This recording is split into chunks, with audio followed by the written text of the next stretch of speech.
In the 1950s, Mark Rothko explored how forms could float in space, sometimes advancing toward you, other times quietly receding away from you.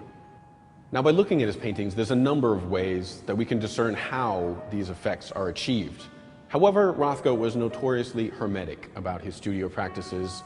We don't know all that much about what materials he used and how exactly he did it, but by looking closely, we can learn a lot.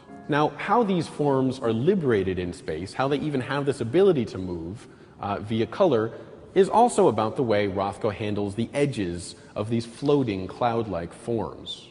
Rothko layered zone over zone over zone of paint. Here we can see a very bright blue, almost totally overpainted by a dark burgundy. It appears that Rothko often flared out paint, one layer over another, and as we look at the edges, we realize that there's kind of a buzzing sensation as these two colors compete for our attention and almost vibrate against one another. To further allow these forms to float off and away from the surface of the canvas, Rothko often softened the corners of these forms, and here we see something called a turpentine burn, where the artist likely took some solvent on the rag and scrubbed back into the surface of the canvas, blending all of those colors together, meanwhile erasing a hard corner which would visually locate that form in space.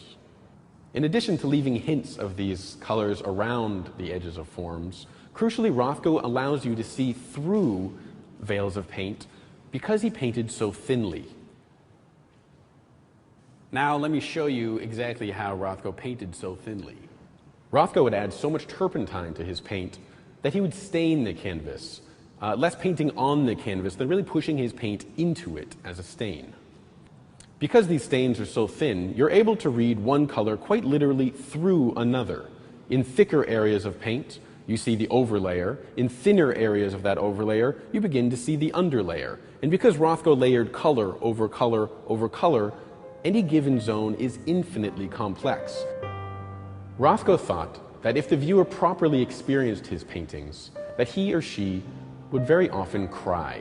We're quite literally talking about a painter who wanted his viewers to experience the kind of emotions that he very likely did himself.